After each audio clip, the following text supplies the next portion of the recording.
Shalom again this evening, October 10th. Good to being with everyone again, and good to see everybody.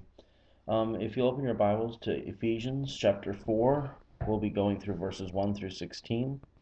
A little preface to this chapter before we read.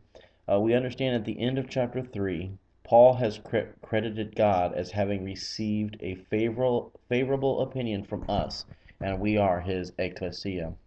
Now, here in chapters 4, verses 1 through 16, Paul lays out the corporate oneness of the ecclesia, while at the same time he explains how individuals work within the same corporate body. To clarify how this is, he compares the oneness of ecclesia to the oneness of God. Now, a certain principle must be applied from Jewish logic as is applied here. This is called kalal ufrat, or a generalization to a specification. Basically, this comes from the school of Hillel, eventually becoming the school of Gamliel. Later on in Jewish history, these are known as the 13 Rules of Ishmael. But Gamliel, as we know, was Paul's teacher directly, and so applying the rules of Hillel are directly applicable to understanding Paul, because that is the school in which he was taught.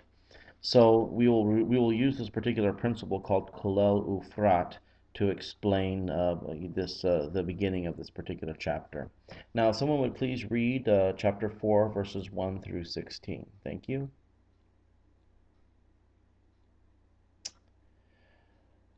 All right, we'll go through first few verses of this, and then we'll take a short break at around verse 11, and I'll create a part 2 section. In verses 1 through 6, we have the establishment of the general principle, or the kalal part. Kalal just meaning the all.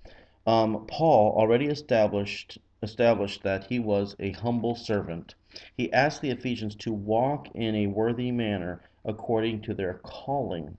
This word calling is the noun form kaleos, which is from the verb kaleo, and is also it's part of the root word of ekklesia. So we can see then a calling and to be called out comes from the same concept of the called out ones, or the ekklesia.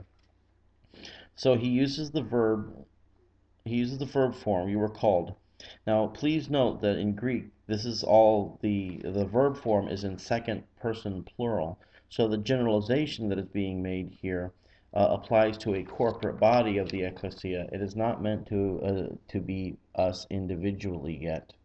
Now, Paul goes on to clarify how oneness is kept. It is kept in humility, it is kept in gentleness, with patience, forbearing each other in love, maintaining the unity of the Spirit, and in the bond of peace. Still emphasizing this generalization, which is the echad of God, one body, one Spirit, one hope, there is that word again, ekklesia, the one calling of each of us corporately. Then it is one Lord, or Adonai Echad, which we have at the end of Shema.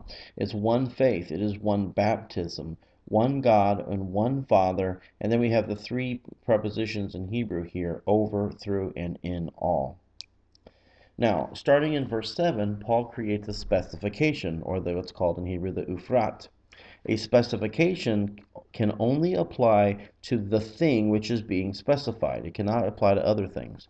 It is not something else. In other words, an individual giftings can only operate within the greater oneness of the ecclesia, or the generalization. We're not permitted to be lone rangers.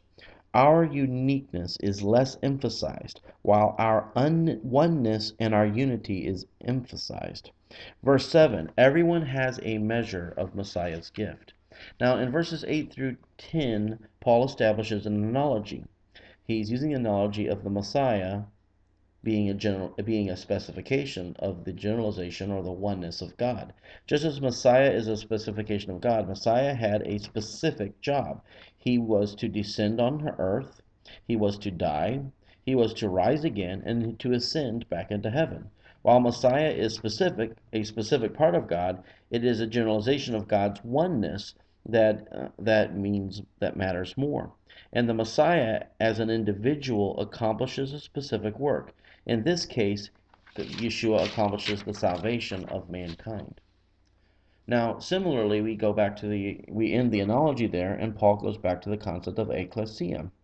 Starting in verse 11, Paul specifies individual functions within the ecclesia. You have the sent out ones, or the apostolos. You have the prophets. You have the proclaimers, or the evangelistas. And you have the shepherd teachers. Now, there's a textual issue about a comma between shepherd and teachers, or a lack of a comma, that if you're interested, we can talk about it at a later time. Now, in verse 12, the purpose of the individuals is to help build up, we see a lot of construction terms here, the body of Messiah. The body of the Messiah, the returning to the oneness of the ecclesia. He also mentions the growth of the body from childhood to manhood.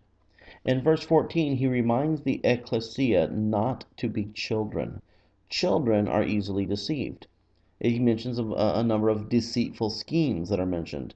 Simply put it, all schemes promote a type of selfish individualism over a oneness and a unity within a body.